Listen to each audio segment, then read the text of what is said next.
doctor. Buenas Bueno, tardes, doctor. Buenas buenas tardes. tardes. Ya estamos conectados. Le voy a compartir la presentación para que la podamos ver.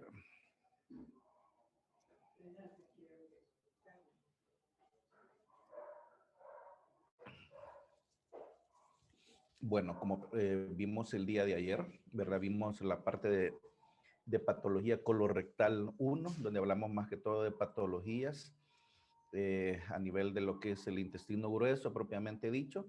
Pues vamos a enfocarnos en la parte de nada más lo que es recto y ano, ¿verdad? Es una parte muy pequeña, pero de por sí tiene una infinidad de patologías como la vamos a ver este día, ¿verdad? Como siempre, pues la enfermedad no rectal, obviamente vamos a decir que cuál es una patología o las manifestaciones o la sintomatología que expresa tener un paciente, obviamente en la zona anal o perianal, pues que obviamente amerita una exploración física, ¿verdad? Es imperdonable, o sea, que un paciente no llegue a consultar por una patología rectal y no hagamos un tacto rectal, ¿verdad? En son de broma decimos que las dos únicas contraindicaciones para hacer un tacto rectal es, en broma, decimos que el paciente no quiera y dos, que el cirujano no tenga dedos, ¿verdad? Obviamente si es un cirujano, pues va a tener sus manitas completas y sus deditos completos, ¿verdad? Entonces, no hay una validez o algo válido de no hacer un tacto rectal en un paciente que consulte por este tipo de enfermedades, ¿verdad? Importante reconocer, como les explicaba el día de ayer, no podemos hablar de una cirugía o de una patología quirúrgica, de una enfermedad quirúrgica si no conocemos la anatomía de la zona que vamos a trabajar, ¿verdad? Aquí en el recto solamente logramos, recuerden que tiene tres válvulas que se conocen como válvulas de Houston, es en el recto. Obviamente no lo logramos ver aquí, tenemos dos del lado derecho, una superior y una inferior en el lado derecho y una intermedia o media en el lado izquierdo, que son las tres válvulas de Houston, ¿verdad? Está también aquí, esto es el recto, ¿verdad? Que tiene una mucosa, vamos a decir así, insensible, indolora. Esta parte de aquí es importante reconocerla para entender muchas patologías rectales, ¿verdad? Ahorita, esta de acá, que es la línea dentada, ¿verdad? Como esta especie de palos de un peine, digamos así, o la zona de un peine que se conoce como línea dentada. Aquí tenemos el plexo hemorroidal superior, ¿verdad? Que son tres. En otra imagen lo vamos a ver un poquito mejor.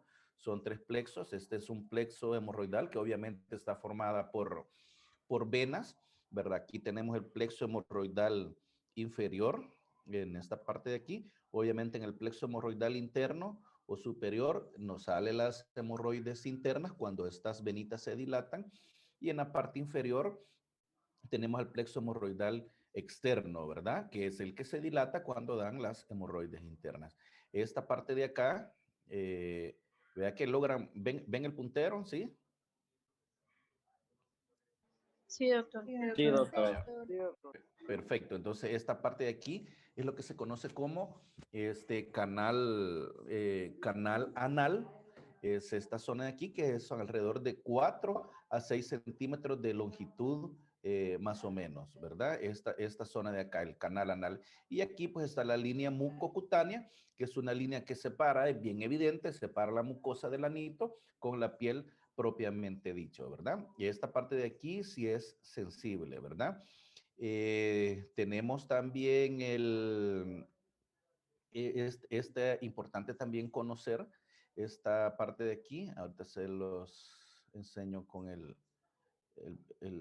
puntero, que se me perdió.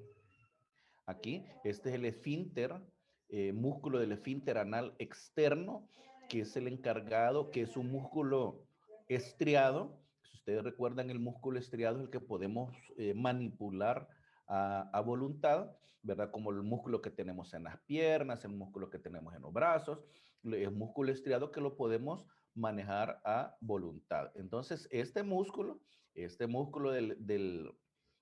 es el esfínter anal externo, que está en esta posición acá, es el que logra dar la continencia, ¿verdad? Esa parte que todos los humanos, o esa capacidad que todos los humanos tenemos de contenernos, ¿verdad? O hacer un poquito de presión en la zona perianal y lograr contener mientras llegamos a un baño, nos sentamos y ya relajamos los esfínteres, literalmente, como se dice, y pues ya se puede defecar, ¿verdad?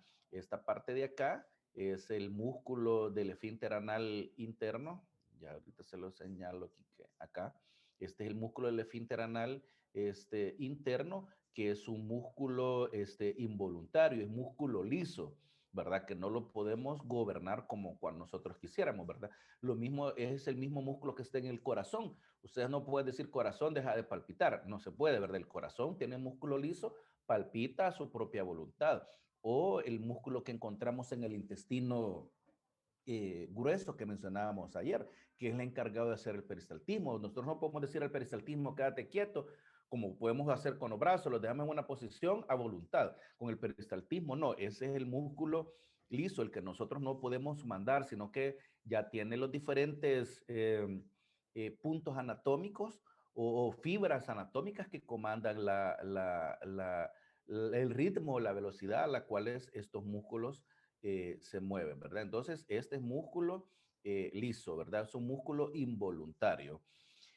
Otra cosa importante reconocer aquí, creo que entender quizás en esta diapositiva, aprovechando que la tenemos acá, que hay muchas patologías, ¿verdad? O quizás más que todo hablando del absceso perianal, es un absceso muy difícil de diagnosticar porque los abscesos se pueden formar acá, miren, ve, abajo del esfínter anal externo, entre los esfínteres anales, se puede ubicar más arriba, que es un absceso supraesfinteriano o una fístula supraesfinteriana, que ya la vamos a ver más adelante. Entonces es bien difícil identificar los abscesos porque en cualquier espacio o rincón que hay acá se puede formar el absceso y difícil de diagnosticar, tal vez no difícil de diagnosticar, sino que sería más difícil como les digo, de tratar y drenarlo bien, porque puede en cualquier espacio, cualquier rinconcito de todas estas estructuras que estamos mencionando, puede formarse un absceso, ¿verdad? Bueno, conociendo un poquito ya más de la anatomía de la zona recto anal, vamos a empezar a hablar una de las patologías más comunes que nosotros vemos ahí en la unidad de emergencia y que forma parte de las patologías colorectales, ¿verdad? Que es la enfermedad hemorroidal. Vamos a decir que los hemorroides son cojines de tejido submucoso que contienen vénulas, arterias y fibras de músculo liso localizadas en el conducto anal. Lo que estábamos explicando ayer de la varice, ¿verdad? ¿Qué sucedía con una varice? ¿O por qué se forma la varice? Porque la vena tiene músculo estriado, como estábamos mencionando, ¿verdad? Igual que las arterias. Entonces, la vena pierde su musculatura, pierde su tono normal, el músculo que está en la vena, y eso va permitiendo que obviamente la vena se venga dilatando. Entonces, el mismo principio sucede acá con los hemorroides, ¿verdad? Estas vénulas que mencionamos a un principio, que son las vénulas del esfínter anal, que es la arteria, que son las venas hemorroidal superior, que es esta o interna, y la vena hemorroidal inferior, la venita pierde su tono normal. Y al perder su tono normal, por el músculo liso que se vuelve muy flácido, entonces empieza la vena a dilatarse y empezamos a tener los problemas de hemorroides, ¿verdad? Eh, para localizar, fíjense bien, las hemorroides internas, esta parte que vamos a hablar ahorita es solo para hemorroides internas. Ya tenemos los paquetes o las zonas en la circunferencia del ano donde están ya establecidos los paquetes vasculares, ¿verdad? Tenemos aquí una posterior derecha, un paquete vascular, una anterior derecha y una lateral izquierdo. ¿Qué quiere decir eso? Que nosotros a la hora de ir a hacer un tacto rectal para identificar si hay hemorroides internas, ya sabemos a dónde vamos a buscar.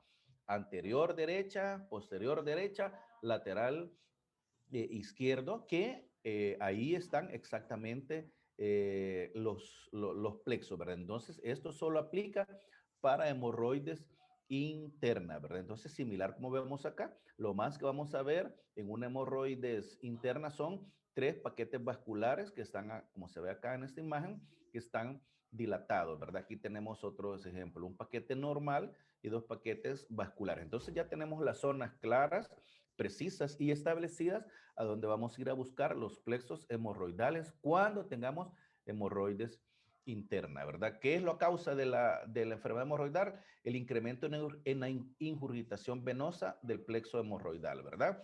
¿Quiénes son los pacientes o los candidatos a tener hemorroides? Son pacientes que se ven sometidos a mucho esfuerzo excesivo, todas aquellas actividades que aumenten la presión intraabdominal y heces. Todo eso está relacionado como, por ejemplo, alguien que es estreñido, ¿qué sucede? Va al baño, se sienta y empieza a hacer esfuerzo para querer defecar, ¿verdad? Entonces, pacientes estreñidos son candidatos a tener hemorroides. Los levantadores de pesas, ¿verdad? ¿Qué pasa? Hacen esfuerzo para querer levantar y bajar las pesas, ¿verdad? La gente que trabaja en los mercados, que socialmente se le conoce como los acarreadores de bulto, ¿verdad? Que andan llevando canastos con mucha carga, con mucho peso encima.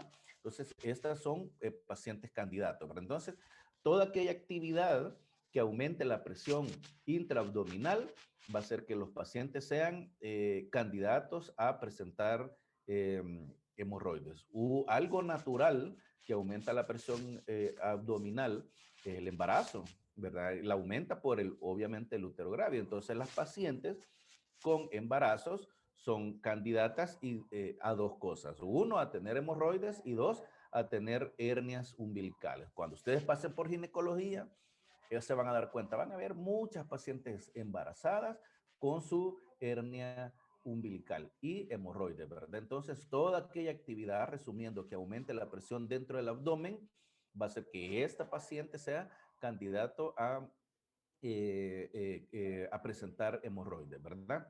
La diferencia entre las hemorroides internas y externas ya las mencionamos, ¿verdad? Una de las diferencias es que las hemorroides externas están en un punto distal a la línea dentada. Recuerden, no se les olvide la línea dentada que vimos en imagen. Eso sirve de muchos parámetros para, es un punto de referencia para distinguir diferentes patologías. Entonces, vamos a decir que las hemorroides externas son aquellas que se hallan en un punto distal en relación a la línea dentada y están recubiertas por el anodermo. El anodermo es precisamente la mucosa que se encuentra en el canal anal cerca de la línea mucocutánea, que es aquella línea que le mencionamos donde ya empieza la piel y termina la mucosa del anito. Y también tenemos las hemorroides internas, son aquellas que se hallan cerca de la línea dentada. Si ustedes se fijan, recuerdan la imagen, el plexo hemorroidal superior estaba arriba de la línea dentada. Entonces estaba cubierta por la mucosa anorrectal que les mencioné que ya es el recto, ¿verdad? Entonces tienen que recordar esa imagen que vimos hace un momento para que vayamos comprendiendo todo lo que vamos mencionando ahorita, ¿verdad? Entonces, cerca de la línea dentada y en la mucosa anorrectal están las hemorroides internas, ¿verdad? Entre las manifestaciones clínicas de cada una de ellas tenemos que las hemorroides internas, o sea, hay sensación de prurito, dificultad para la higiene porque genera dolor, sangrado, hay hemorragias y se trombosan, ¿verdad? Trombosar quiere decir de que la sangre que está circulando dentro de esa venita que está dilatada se coaguló. Entonces quedó un coágulo atascado en el hemorroide, en esa vena dilatada y obviamente ya no hay circulación o paso fluido de la sangre. Entonces, ese es un hemorroide trombosada, ¿verdad? Las hemorroides internas, ¿cómo se van a manifestar? Como una hemorragia también, o sea, con sangrado. Ya vamos a ver la clasificación en la siguiente diapositiva. O sea, pueden prolapsarse, o sea, salir, o sea, puede dilatarse tanto que de la línea mucocutánea puede bajar por el canal anal y terminar saliendo más allá de la línea mucocutánea, o sea, que se prolapsan, ¿verdad? Pueden trombosarse también, o sea, lo que les explicaba, formar un coágulo, y rara vez son dolorosas. ¿Por qué son rara vez dolorosas? Porque les mencioné que están arriba de la línea mucocutánea, que ya están en la mucosa que cubre el recto, que les dije que era una mucosa insensible. No así la del canal anal, de la mucosa que está abajo de la línea dentada, que es la mucosa propiamente del anito, que sí genera dolor y molestia, ¿verdad? ¿Cómo la vamos a clasificar? Según su origen, ¿verdad? Según su origen vamos a decir, si son hemorroides internas, es porque están arriba de la línea dentada y decimos que es del plexo hemorroidal interno. Según su origen, las podemos clasificar como externas, que están muy cerca, abajo de la línea dentada, muy cerca de la línea mucocutánea, y las vemos a simple vista. Y ellas, las externas, no tienen un patrón de dónde están las venas, como lo tienen en las hemorroides internas, que mencionamos que había un plexo hemorroidal del lado derecho anterior, del lado derecho posterior, y uno lateral izquierdo, ¿verdad? En cambio, en las hemorroides externas no sucede eso. Pueden aparecer en cualquier circunferencia, en cualquier zona de la circunferencia que forma el ano, ¿verdad? Según su prolapso, ya la vamos a ver, según su prolapso solo se clasifican las hernias, las hemorroides internas, ¿verdad? Que pueden ser, ya lo vamos a hacer, grado 1, 2, 3, hasta 4, ¿verdad? Y la clasificación terapéutica va encaminada a decir si es una hemorroide prolapsada, si es una hemorroide no prolapsada, si es una hemorroide sangrante, si es una hemorroide trombosada. A eso va, o ahí va encaminada la clasificación terapéutica, ¿verdad? Eh, bueno, la clasificación de acuerdo a su prolapso, les mencioné, obviamente las hemorroides externas están afuera y obviamente no pueden prolapsar porque ya están afuera, ¿verdad? Que quede claro. Entonces, esta clasificación de acuerdo a su prolapso va a ser solo para las hemorroides internas.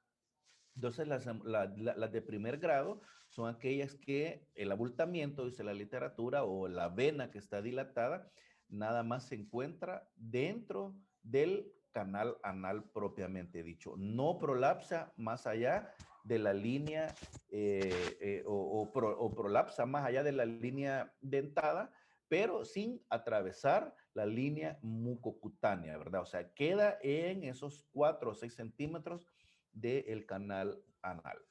Y las de segundo grado, pues, son aquellas que prolapsan a través del ano, o sea, que cruzan la línea mucocutánea, pero que tienen la característica que reducen espontáneamente. ¿Qué sucede con esto? El paciente va al baño, se sienta, defeca, y cuando está defecando, la vena, el hemorroide grado 2 prolapsa. Y el paciente se limpia, hay una sensación de cuerpo extraño o de sentirse algo anormal ahí, y luego se viene el paciente a seguir limpiando 2, 3 veces y eso desaparece. ¿Qué quiere decir eso? Que redujo de manera espontánea. La tercer grado es similar a la de segundo grado, o sea que prolapsa pasa más allá de la línea mucocutánea, con la diferencia de que por más que el paciente se limpie 1, 2, 3 veces, no se reduce y hay que reducirla manualmente. Los pacientes hacen un pequeño masaje o medio en salvadoreño, digamos, se soban el hemorroide y pum, se va para adentro. Esa es la de tercer grado. Y la de cuarto grado es aquella que no se puede reducir, ¿verdad? Prolapsa, se queda ahí y ahí está hasta que se resuelve el problema de manera quirúrgica. O sea, la vena dilatada está todo el tiempo prolapsada, ¿verdad? No reduce, ¿no? Aquí tenemos un ejemplo, más o menos, ¿verdad? La hemorroide grado 1 es aquella que queda en el canal anal sin atravesar la línea mucocutánea. Solo queda en estos 4 a 6 centímetros del canal. La grado 2 es aquella que prolapsa más allá de la línea mucocutánea, pero que se reduce de manera espontánea. El paciente, sin hacer ningún esfuerzo, sin hacer ningún pequeño masaje en el hemorroide, se reduce.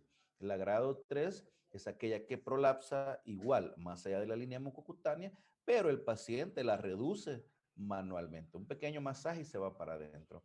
Y la grado 4 es aquella que haga lo que haga el paciente, ahí va a estar la vena hasta que se opera, ¿verdad? Entonces, es una vena que pasa permanentemente prolapsada, ¿verdad? En este cuadro que tenemos aquí, básicamente está describiendo lo que les acabo de explicar, ¿verdad? Como les mencionaba, pues las hemorroides externas es el plexo hemorroidal subcutáneo inferior más abajo de la línea dentada, como ya lo mencionamos. Aquí tenemos un ejemplo. Miren, aquí tenemos la línea dentada, ¿verdad? Aquí tenemos el plexo hemorroidal interno superior, arriba de la línea dentada, en la mucosa del recto, están en la mucosa del recto, que es una mucosa insensible, por eso no duele, ¿verdad? Entonces, si ustedes se fijan, miren aquí, este tiene como 3 o 4 hemorroides, ¿verdad? Y están en la circunferencia, no hay un punto específico donde van a salir como en las hemorroides internas. Miren acá, tenemos un ejemplo. Acá tenemos el plexo hemorroidal interno, normal, ¿verdad? Sin ninguna dilatación.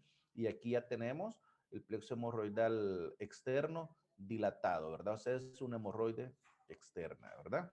Las hemorroides internas, solo recordando, es el plexo hemorroidal submucoso interno, o sea que está arriba de la línea mucocutánea, de la línea dental y los 3 cojinetes que hablamos, ¿verdad? El anterior derecho, posterior derecho, lateral izquierdo. Aquí tenemos un ejemplo claro. Miren, el plexo hemorroidal externo, perdón, está nítido, ¿ves? Están nítidos, no están bien.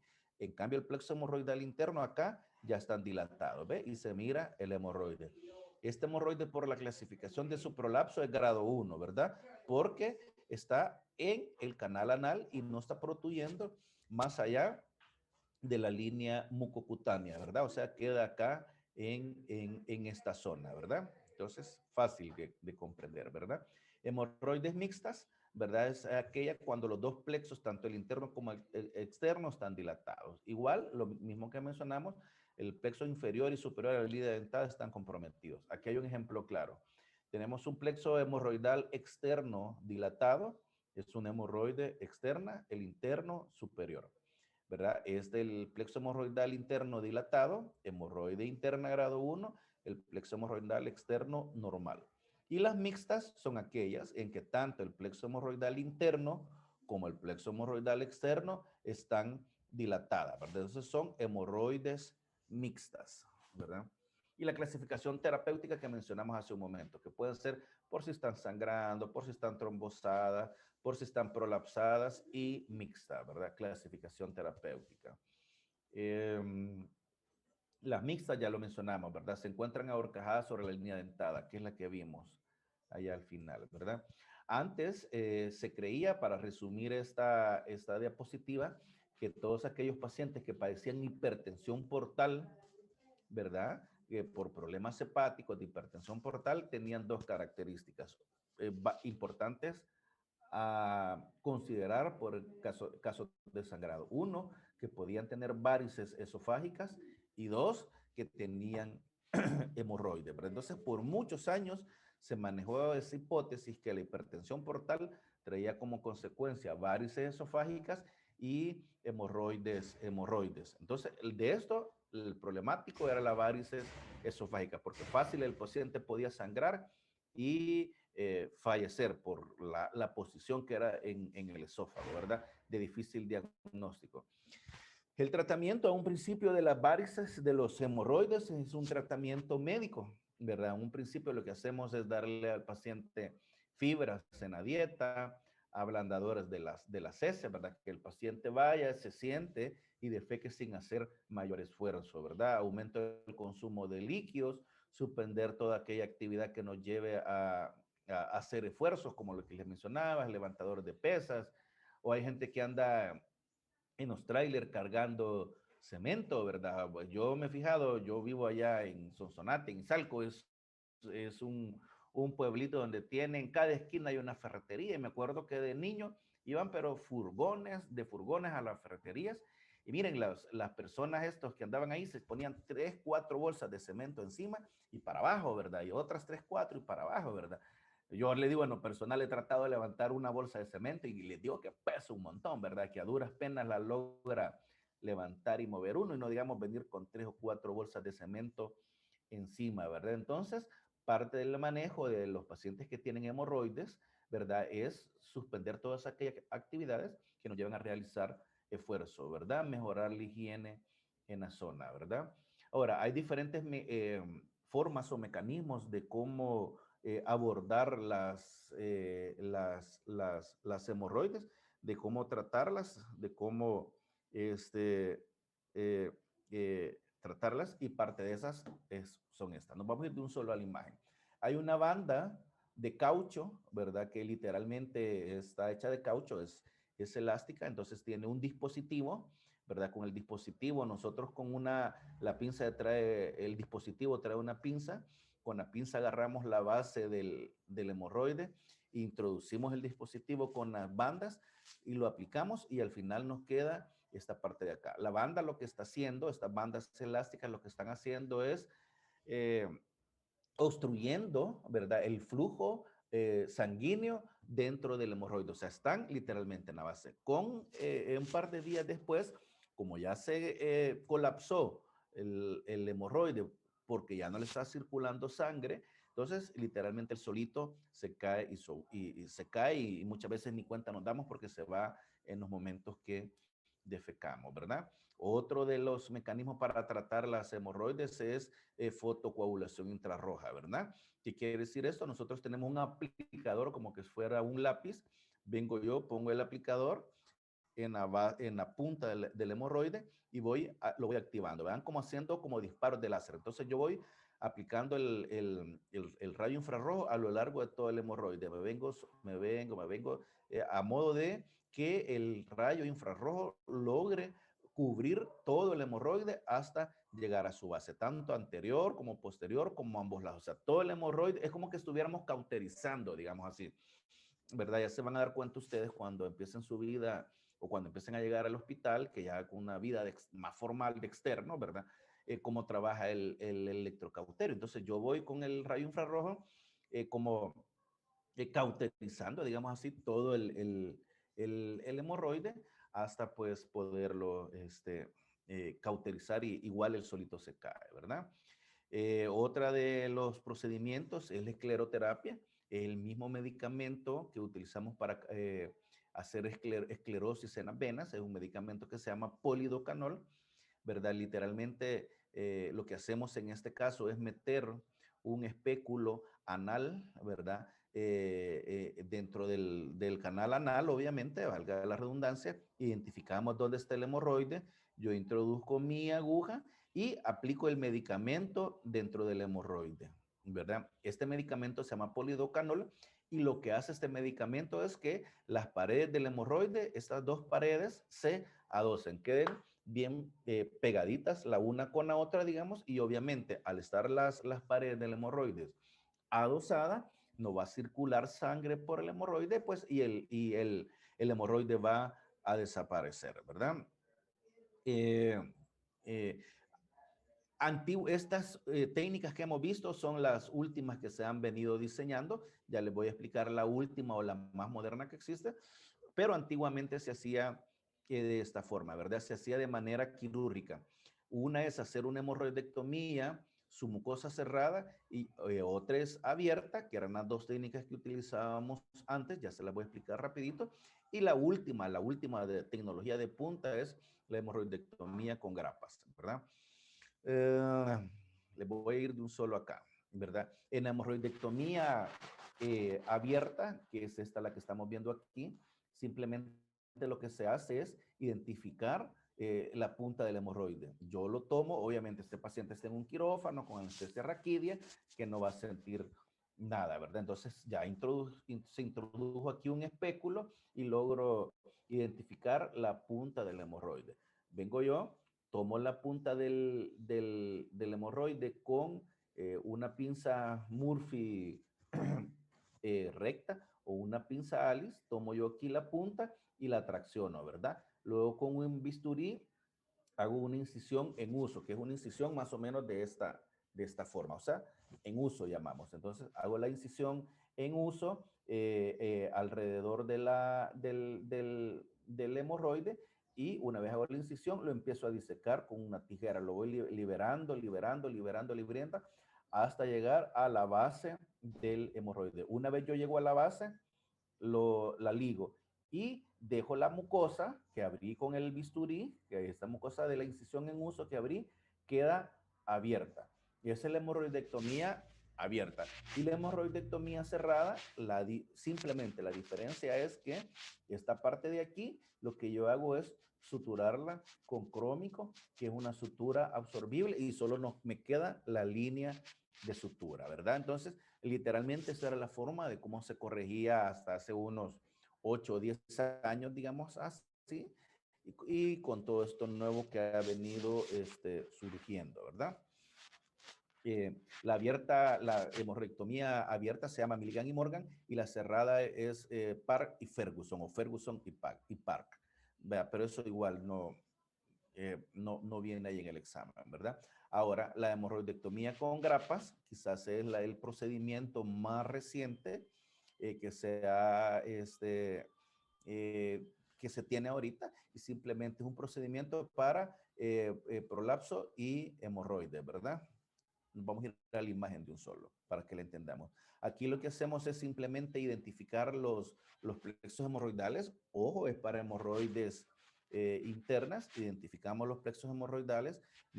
Se introduce el anoscopio, ¿verdad? Se identifica a dónde están los plexos hemorroidales internos. Recordemos que les dije que había uno posterior derecho, uno anterior derecho y un lateral izquierdo. Entonces ya sabemos los puntos específicos a dónde están los plexos hemorroidales. Entonces, una vez yo identifico los puntos donde están los plexos hemorroidales internos, y hago una sutura nada más, digamos, o damos un punto de sutura para anclar donde está el hemorroide, ¿verdad? Una vez yo he identificado, ya sea uno, dos o tres, o que los tres plexos hemorroidales, yo los he identificado y trato de anclarlos, digamos, con la sutura, todos los plexos que están comprometidos, ¿verdad? Una vez yo los tengo anclados o sujetos, digámoslo así, con mi sutura, yo empiezo a hacer tracción de la sutura. Entonces, a medida que voy traccionando, el plexo hemorroidal se va metiendo dentro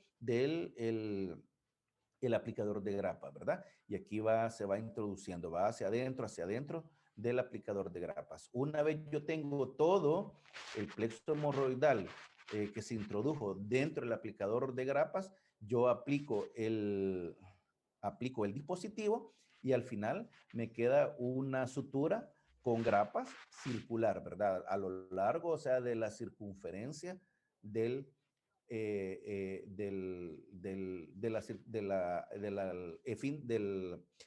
las venas del hemorroidal superior, ¿verdad? El plexo hemorroidal superior me queda. Entonces, si ustedes se fijan, es un procedimiento que se utiliza para hemorroides internas, ¿verdad? Y podemos tratar los tres plexos, el lateral izquierdo, anterior y posterior derecho, y no sucede nada. Esa es la parte última, digamos, o de la tecnología más reciente, ¿verdad? Ahora, dentro de las complicaciones de la hemorragia, pues tenemos que puede haber dolor, retención urinaria, impactación fecal, pequeñas hemorragias, y rara vez hay infecciones, ¿verdad? Estas secuelas o estas complicaciones son pero muy raras que se den, ¿verdad? Incluso son raras, aunque tratemos las hemorroides con las técnicas antiguas que se mencionaron, ¿verdad? Una hemorroidectomía abierta como la cerrada que mencionamos, ¿verdad? Secuelas a largo plazo, puede haber incontinencia, estenosis anal y ectropión, ¿verdad? La estenosis, recuerden, si es un tipo de cirugía allí, pues obviamente el proceso de cicatrización puede estenosar en algún momento el canal anal, ¿verdad? Vaya, otra de las patologías que vemos también a nivel del ano, ¿verdad? Son las fisuras. La fisura literalmente es un desgarro del anodermo en un punto distal a la línea dental. Recordemos que les dije, el anodermo es la mucosa que cubre exactamente el canal anal, que puede tener de 4 a 6 centímetros de longitud, ¿verdad? ¿Cuál es la causa principal de esto? Traumatismo, ¿verdad? Aquellos pacientes que están estreñidos, que sus heces a la hora de defecar son duras, sólidas, resecas, ¿verdad? Y se imaginan esa heces dura, reseca, pasando por el canal anal, obviamente va a generar algún tipo de traumatismo, ¿verdad? Pacientes o personas que tienen la mala costumbre de introducirse cuerpos extraños a través del anal, es un traumatismo, ¿verdad? Que también puede generar algunos tipos de fisura, ¿verdad? Entonces ya mencionamos que es un desgarro del anodermo. Este desgarro del anodermo induce a un ciclo, que es un ciclo que se conoce como dolor, espasmo, isquemia. ¿Qué sucede con esto? ¿Verdad? Cuando hay un desgarro de la mucosa del anodermo, el mismo cuerpo, recuerden que les mencioné de que el esfínter anal interno es involuntario, yo no lo puedo controlar. No es así el externo que a voluntad lo podemos manipular. Entonces, ¿qué sucede cuando hay un desgarro de la mucosa rectal? El mismo cuerpo, para protegerse, hace que los músculos del esfínter anal interno se mantengan contraídos.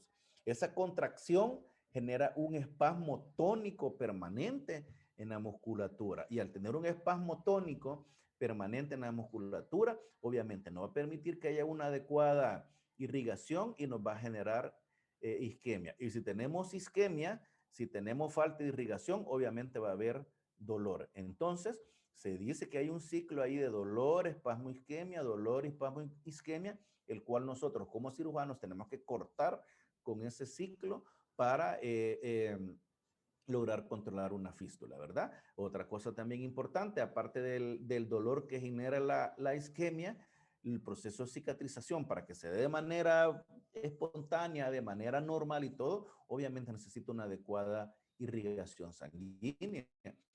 Y si yo tengo una isquemia, si hay una irrigación deficiente, obviamente nunca va a haber cicatrización, ¿verdad? Entonces, y ahí va a estar la fístula hasta que rompamos con este ciclo de dolor, espasmo, isquemia.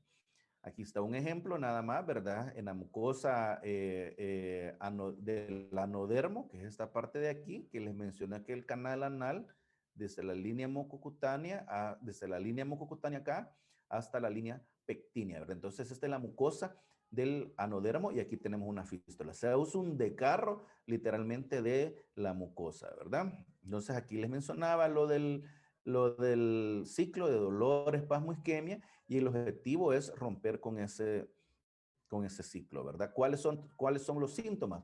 Dolor desgarrador con la defecación, ¿verdad? Recuerden que ya tiene el paciente un desgarro en la mucosa y sobre ese desgarro, queriendo pasar heces duras, sólidas, resecas, obviamente va a generar más dolor, más desgarro, más espasmo, ¿verdad? Puede haber hematoquesia, sensación de espasmo intenso, lo que les mencionaba, ¿verdad? Hay un espasmo del músculo del esfínter anal interno, que es un músculo liso e involuntario, ¿verdad? Y genera mucho dolor. El tratamiento, obviamente, es romper con este ciclo, ¿verdad? Dolor, espasmo, isquemia, que suscita una fisura de manera permanente si no rompemos con él, ¿verdad? Igual el manejo médico son ablandadores de las heces, ¿verdad? Asientos de agua tibia con domeboro, que es un cicatrizante, jaleas con lidocaína, ¿verdad? La lidocaína obviamente es un anestésico y al tener esa zona dormida no va a haber dolor y el paciente va a empezar a relajarse y a romper con ese espasmo, mejorar la irrigación y favorecer la cicatrización, ¿verdad? Con simplemente aliviar el dolor, ¿verdad? Ungüentos con nitroglicerina, que lo que hace es romper con la isquemia, ¿verdad? Y favorecer el flujo sanguíneo, tanto de la arteria como de la vena, para nutrir esa zona desgarrada para que pueda cicatrizar, ¿verdad? Todas las fístulas agudas, el tratamiento en las fístulas agudas, pues se ha visto que el tratamiento médico, o sea, no llegar a un procedimiento quirúrgico, resuelven el 50%, ¿verdad? No así, una fístula que se volvió crónica, ¿verdad? No funciona el tratamiento médico. Entonces, el procedimiento de elección para romper con una fístula crónica, con una fístula que se ha perpetuado, ese ciclo de espasmo, dolor, isquemia, es una esfinterotomía lateral, esfinterotomía interna lateral, ¿verdad? Entonces, ¿Cuál es el objetivo de este procedimiento? La esfincterotomía interna lateral es disminuir el espasmo, ¿verdad? Una vez disminuimos el espasmo, favorecemos la irrigación y favorecemos la cicatrización, ¿verdad? Aquí están haciendo una esfincterotomía lateral interna, ¿verdad? Ojo, tiene que hacerlo alguien que sepa, ¿verdad? Y dice la literatura que tenemos que cortar alrededor del 30% de las fibras del canal anal, ¿verdad? ¿Qué pasa si yo las corto todo? Si yo corto el 100% de las fibras, voy a dejar incontinente al paciente, ¿verdad? Entonces lo que tenemos que hacer es cortar el 30% de las fibras. Otra de las patologías es el absceso anorrectal, ¿verdad? O la infección anorrectal. Casi siempre son el resultado de un absceso que se forma, el cual no lo logramos tratar ni drenar de manera correcta, ¿verdad? ¿Qué es lo que sucede acá? Vamos a ver. ¿Qué es lo que sucede acá? Es que los abscesos, como les explicaba en su momento, miren, se pueden formar en cualquier espacio, en cualquier rincón de la zona recto anal. Entonces, es bien difícil identificar exactamente dónde está el absceso y drenarlo bien. Por eso, muchos de estos pacientes que forman abscesos terminan formando una fístula, que ya la vamos a ver más adelante. Fístula es diferente a fisura, ¿verdad? Que nos quede claro, ¿verdad? Entonces, ¿cuál va a ser la manifestación de los abscesos perianales? Puede haber una tumefacción dolorosa. Tumefacción es una masa que el paciente se palpa, dolorosa en el borde anal, ¿verdad? Que se logra identificar mediante el tacto. Genera mucho dolor. Obviamente se puede agravar con el movimiento de caminar, de defecación o todos aquellos movimientos que generen esfuerzo del paciente, ¿verdad? Si hay un absceso, pues obviamente va a haber fiebre y como efecto secundario puede haber alguna retención urinaria, ¿verdad? Todo absceso, obviamente el manejo es quirúrgico, ¿verdad? Es drenaje. Entonces yo identifico dónde está el absceso, hago una incisión y ordeño, o sea, dreno todo lo que tiene dentro del absceso, igual el uso de antibióticos, ¿verdad? Eh, Esta es otra patología que se conoce como infección necrotizante del tejido blando. Es una patología que ustedes una vez la van a ver en su vida y no se les va a olvidar. Esta patología se caracteriza por toda la zona perianal, incluyendo la zona anal, se vuelve necrótica. Se mira literalmente toda esa zona negra, con mal olor, con fetidez, todo lo que es la zona perianal. Es una infección polimicrobiana, es un absceso, pues, les digo, sumamente raro, ¿verdad? A la exploración física la piel se ve negra, con ampollas, crepita, el paciente se ve, su estado general se ve mal, la infección puede ser tan severa que llevar al paciente a una inestabilidad hemodinámica, ¿verdad? El tratamiento aquí definitivamente es quirúrgico, pasar a sala de operaciones al paciente y todo lo que no está viable hay que quitarlo. Dice el libro, los libros de cirugía, que todo lo que se ve negro es porque está negro, es porque está necrótico, es porque está desvitalizado, es porque no hay suficiente irrigación y hay que quitarlo. Todo lo negro quitamos, ¿verdad?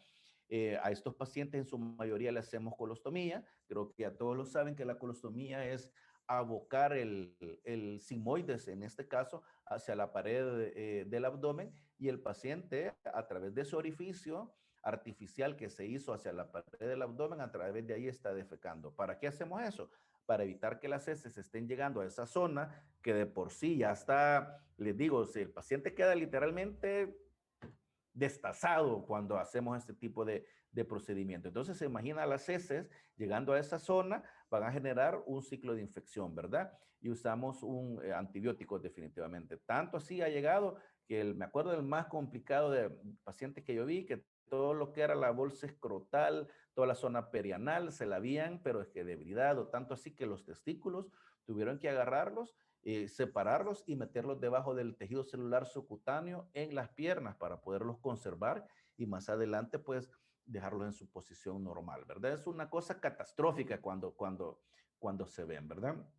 Otra de las características, otra de las patologías son las fisuras, que es la comunicación anormal, dijimos ayer, entre dos estructuras huecas o entre una estructura hueca y el exterior, ¿verdad? Entonces, la fisura no rectal se define como un trayecto inflamatorio con cobertura hacia el exterior, ¿verdad? En la región perianal o abertura interna o hacia el canal anal, ¿verdad? Generalmente son complicaciones, lo que les decía hace un momento, de abscesos que no lo logramos drenar bien, de abscesos que no lo logramos drenar y debridar bien. Entonces, es como una consecuencia, digamos, de un absceso perianal mal tratado, o sea, que no lo tratamos bien, que no lo drenamos bien, ¿verdad? El diagnóstico, ¿cómo vamos a hacer el diagnóstico? El paciente usualmente va a llegar y va a decir, mire doctor, yo me veo como un pequeño orificio alrededor del ano y siempre hay salida de secreción, o sea, tiene un drenaje persistente. El paciente va a llegar con historia diciéndoles que su ropa interior pasa siempre mojada, ¿verdad? Pero es por eso, porque hay una fístula, ¿verdad? Obviamente genera dolor y un trayecto pues inflamado, ¿verdad? Esto es importante para identificar las fístulas. En la fístula, fíjense bien que lo que sucede es que nosotros vemos un orificio externo en la piel, pero no sabemos a dónde va a llegar. No sabemos si va a llegar al esfínter, al músculo del esfínter anal externo, si va a llegar a una zona entre los esfínteres, si va a llegar al esfínter anal externo o al músculo del esfínter anal interno o del externo, entre los esfínteres, arriba de los esfínteres. Es bien difícil identificar a dónde está el orificio interno. Ojo, porque esta es pregunta de examen. El interno. Entonces, la regla de Guxel nos sirve para determinar la localización del orificio interno. El externo, obviamente, yo separo las piernas y ya nos vemos la zona perianal y obviamente el externo, ahí voy a ver a dónde está, en qué zona de la piel. Entonces, nos sirve o guía para determinar la localización del esfínter anal interno. Entonces, vamos a ir a la imagen para poderlos identificar, ¿verdad? Este es el esfínter anal externo. Miren que está en la piel, igual que este otro que está aquí, este otro que está aquí. Dice la regla de Guxel que todos los que está en hacia las 12, hacia las 6, dice el libro, o sea, hacia la zona púbica, o sea, anterior, va a tener un trayecto radial hacia la cripta de origen más cercana. ¿Qué quiere decir eso? Que si yo tuviera aquí el orificio, el esfínter anal externo, va a tener un trayecto radiado hacia la cripta de origen, o sea, las criptas son las glándulas que están en la línea dentada que tanto hemos estado mencionando, ¿verdad? ¿Qué dice la regla de Gutzell? Que si yo lo tengo en la anterior o púbico, el orificio externo estará acá, va a tener un trayecto radial hacia la cripta de origen más cercana, o sea, la glándula más cercana va a venir hacia acá, ¿verdad? Si yo lo tuviera, por ejemplo, acá, el orificio externo va a venir en línea recta, o sea, en forma radial hacia la glándula más cercana. ¿Qué dice la regla de Guxel?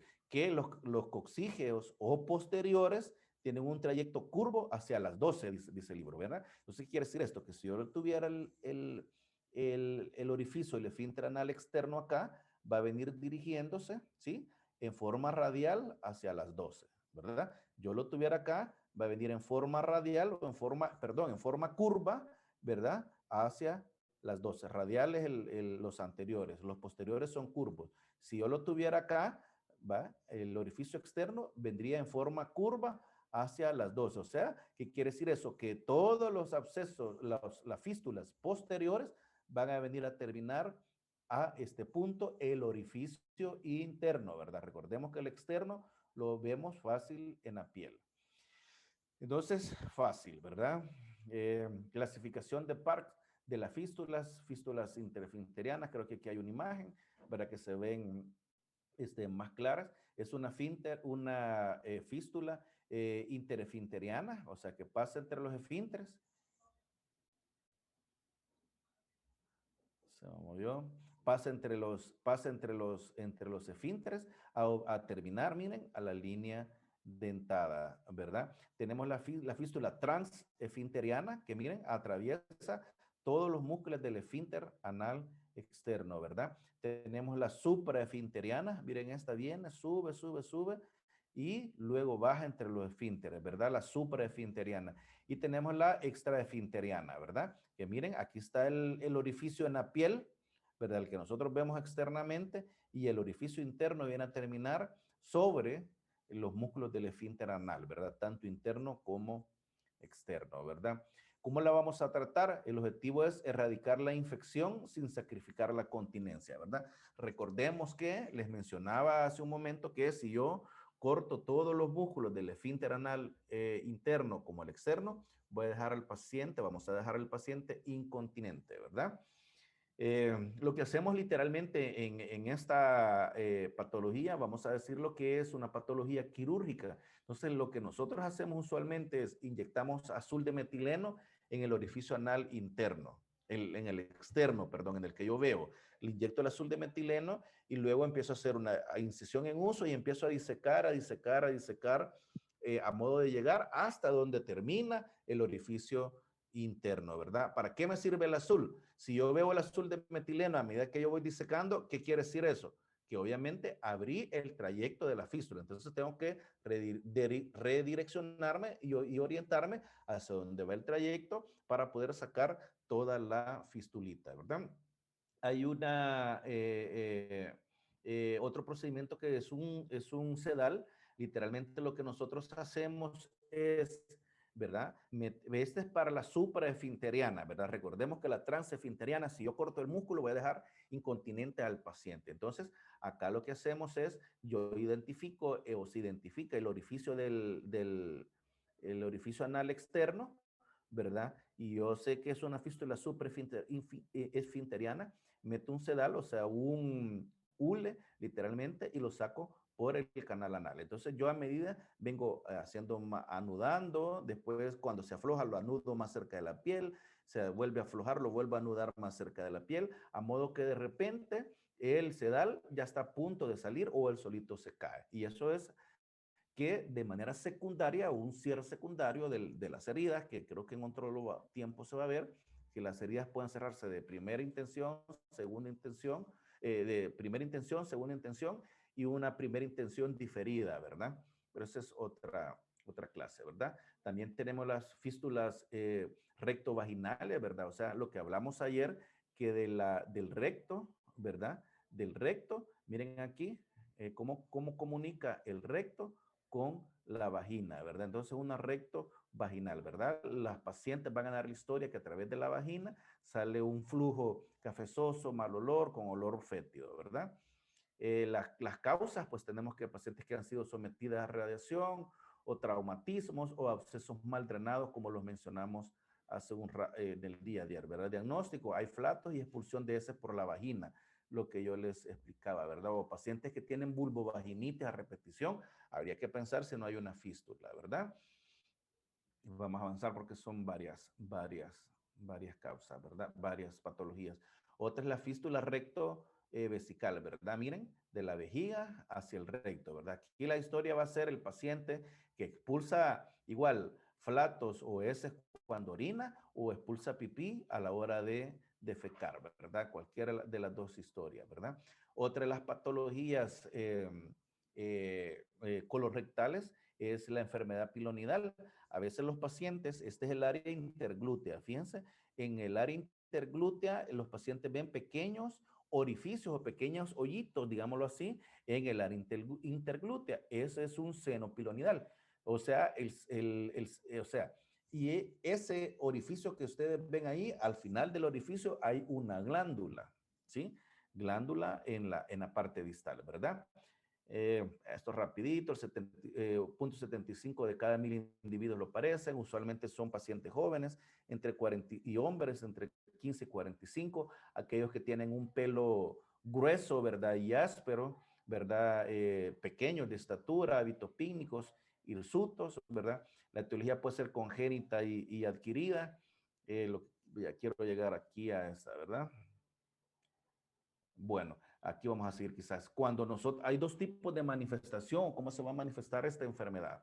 Una es cuando tenemos un seno pilonidal. ¿Qué es lo que sucede ahí? Solo tenemos el orificio, ¿verdad? Entre el área interglútea y la glandulita abajo. No hay ninguna infección, no hay ningún absceso.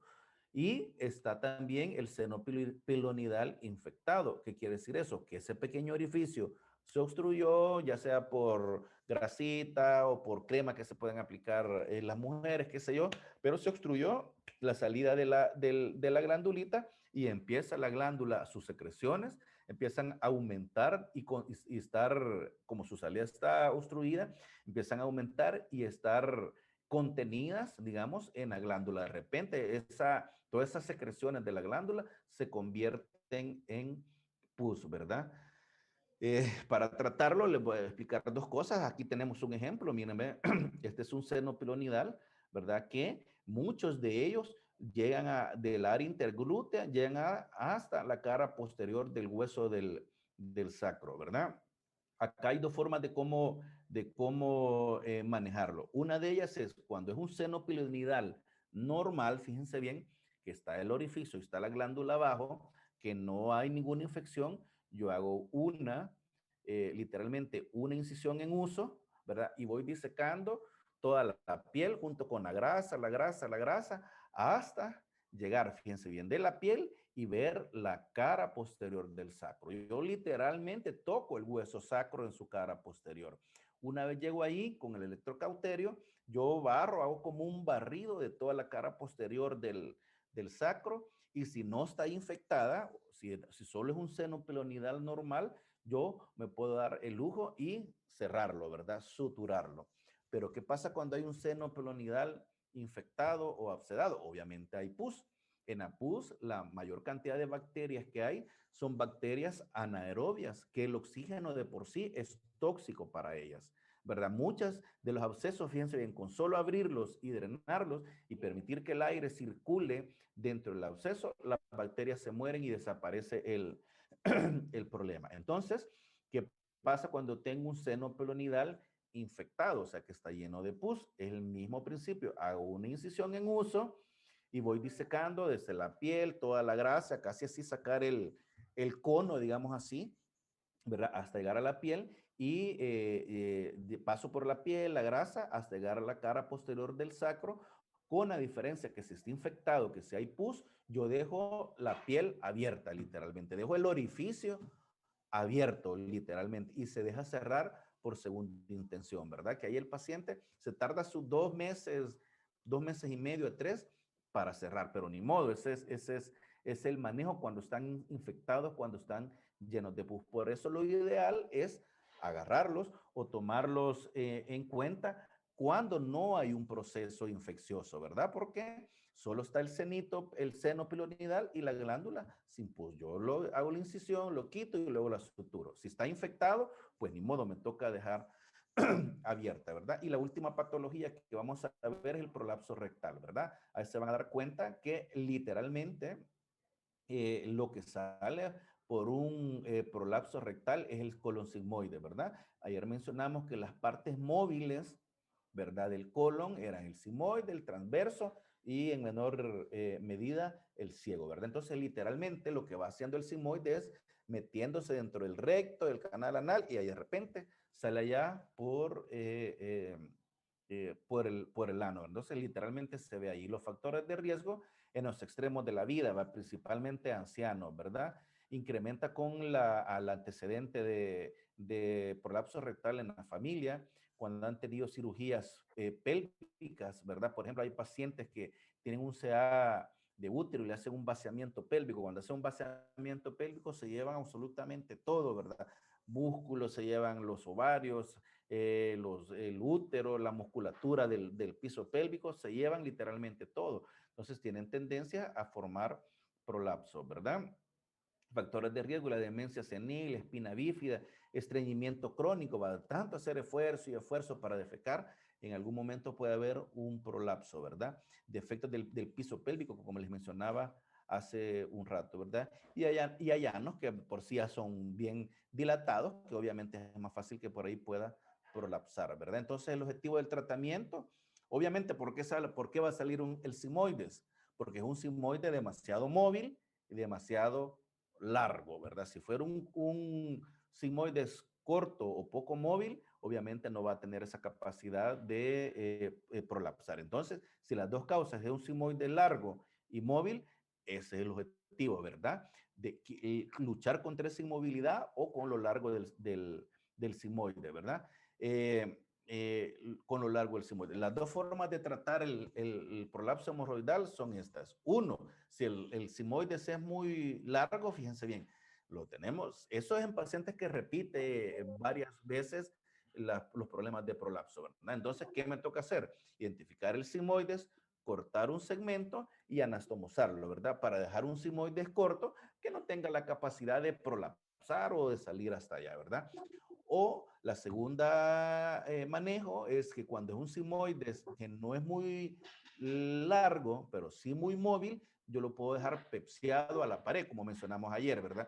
Que era literalmente dar puntos de sutura en acerosa, que es la capa más superficial del colon, y dejarlo el colon pegado a la pared, ¿verdad? Obviamente, si yo lo dejo pepsiado, o sea, lo dejo pegado a la pared, no va a tener esa capacidad de moverse mucho el sigmoides y obviamente no va a prolapsar. Y ahí corregimos el sistema, el problema, ¿verdad? Pero esto es en pacientes que repite ya de por sí varias veces, repite este problema de prolapso y obviamente pues hay que corregirlo, ¿verdad? Básicamente esa era la clase, ¿verdad? Igual si hay algunas preguntas o algo que quieran ustedes aclarar, ya algunos de ustedes tienen mi número de teléfono. Vía WhatsApp creo que lo pueden hacer las preguntas sin ninguna pena y con gusto yo les oriento y les resuelvo las dudas y lo que no hayan logrado entender en la clase, ¿verdad? Creo que por ahí eso sería todo, ¿verdad? Y creo que nos vemos en el examen. No se preocupen para mi examen. Usualmente lo que yo trato de hacer es que mis preguntas vienen de lo que hemos dicho en la clase. Oigan bien, que nos quede claro de lo que decimos en la clase y de lo que de sus libros de texto, ¿verdad? Sus libros de texto solo son Schwartz, Saviston, ¿verdad? Y lo que no está en los libros de texto, y yo lo mencioné o lo dijimos en la clase o se explicó en la clase, creo que hay derecho a preguntarlo, ¿verdad? Porque ya se habló, se dijo, aunque no esté en sus libros de texto, ¿verdad? Bueno, creo que por ahí quedamos, jóvenes, ¿verdad? Y pues se me cuidan entonces y espero que les vaya bien en su examen, ¿verdad? Se me cuidan. Saludes. Gracias, doctor. Feliz noche. Gracias, doctor. Gracias, doctor. Gracias, doctor.